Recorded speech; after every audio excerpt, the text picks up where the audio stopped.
Nahao nature matnaminewak, netanoe makanuk, mishik mao ni wiok e hiosa itua. Waiwanan kitana ni mua, spasmawa chaseniak e hios. Sa ya, nekata no watch kakikitim. O matnamine hake, ne wapium, o wasa ne totam. Nokoma kisitna and its wapiot. Enae kiuki ne kia hawe. Ne powew-awae, no na awe. Mahwae, ne matawe, ano ne kotsimo, ne Enae. Ne wewan haya Waqseci, nianin, nichianok, ntatnowak. Nat tamusian, Omiyosokwewo-opimohtet. Ano te haya netan, Waqseci, ne kits nakwat. Wuna hap no netan, Nani maqowiakiw. Hsaeh haya Maeqnakwahku. Wuna hap no nakwat haya Powehkaneh.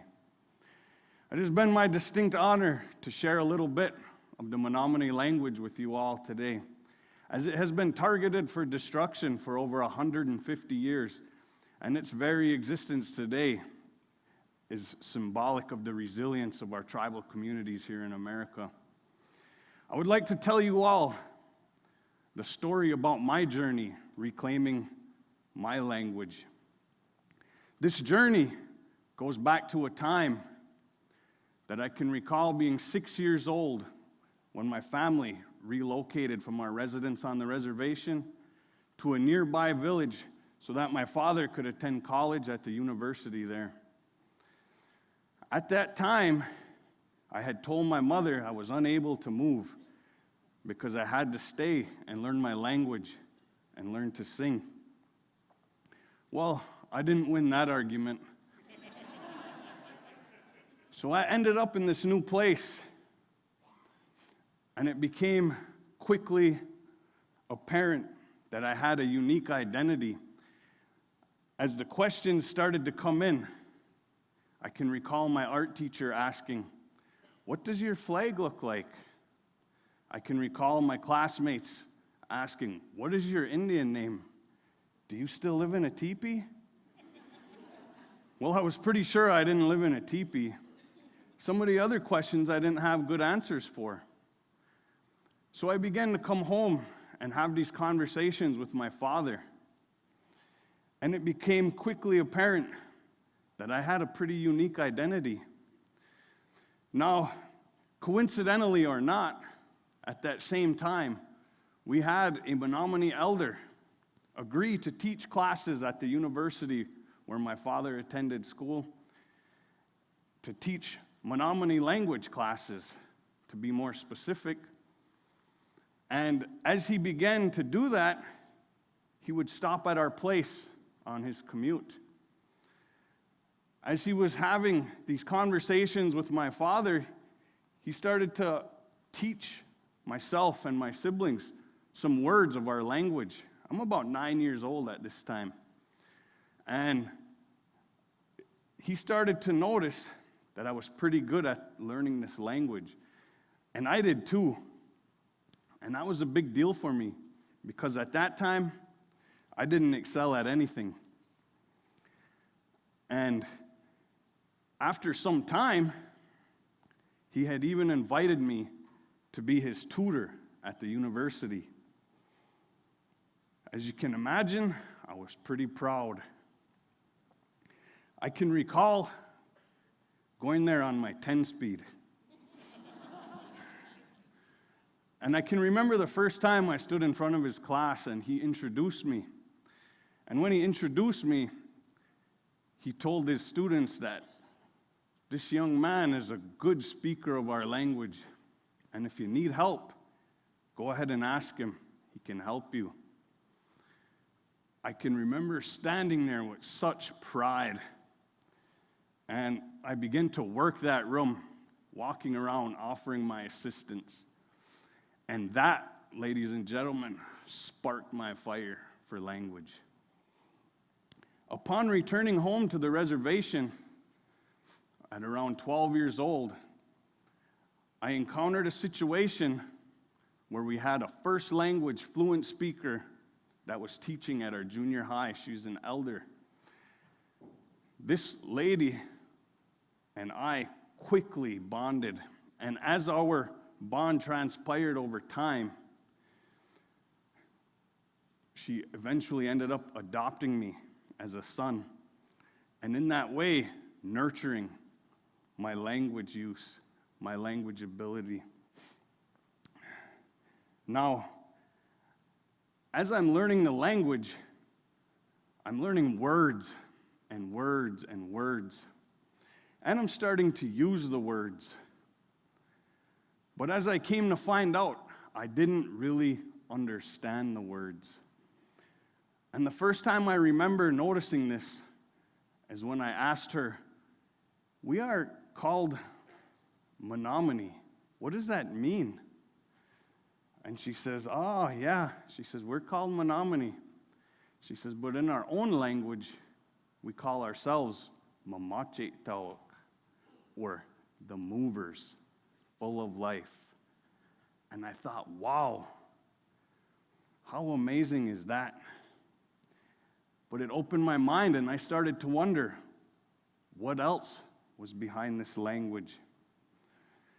And as I began to ask questions, I suddenly began to realize that language is the key to everything.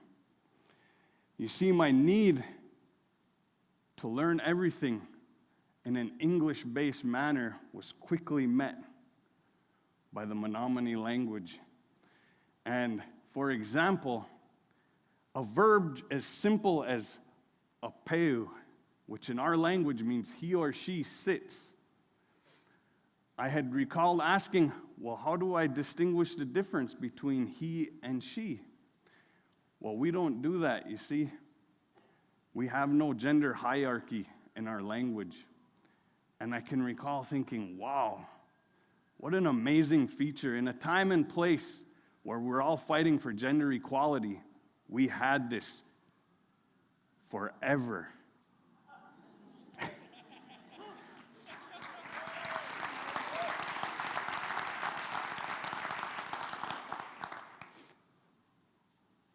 That's pretty amazing.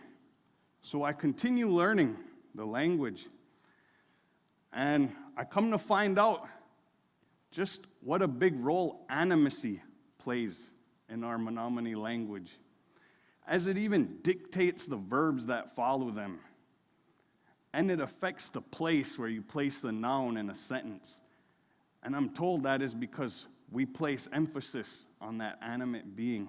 We show them that respect, and in fact, in a certain verb structure, we are required to place the person we're speaking to in front of us. So not when I say kitapanen, I'm saying it as you I love, not I love you. And that's such a powerful language shift.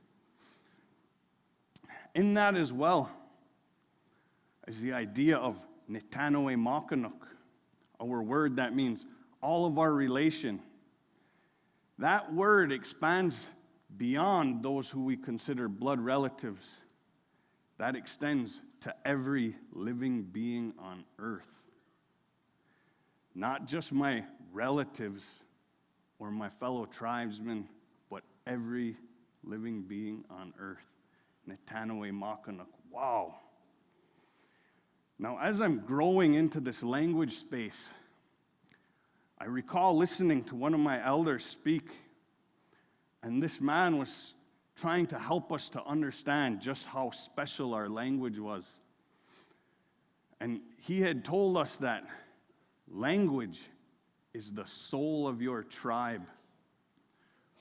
When the language is gone, all you have left is an empty shell. Wow. That really sat with me in the idea that by learning my language, I am the soul of my tribe. By learning your language, you are the soul of your tribe. What a powerful thing. I give my tribe life, and my tribe gives me life. As I'm fumbling through life, trying to figure things out, I can really point to the time and place when those words were spoken to me, where I really started to come into my own.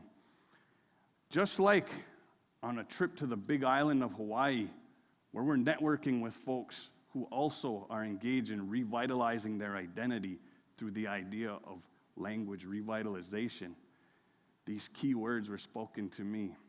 Language is the key to everything. Since hearing those words, a lot has come through for me. I'm excited and proud to stand here and share these words. And in closing, and it's a Nani tama, na nakwatu and mamachitao. And it's Keshena askekanan ayoma Menominee na Muqsahkwat kayesasikamaka.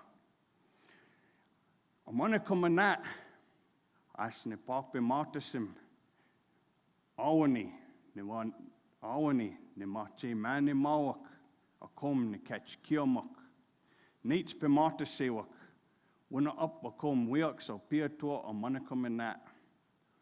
Why wanan kitana ni more maqowiakiw kayes menakea asmak martasea e yos. Netanoe Maeqnakwahku Enae.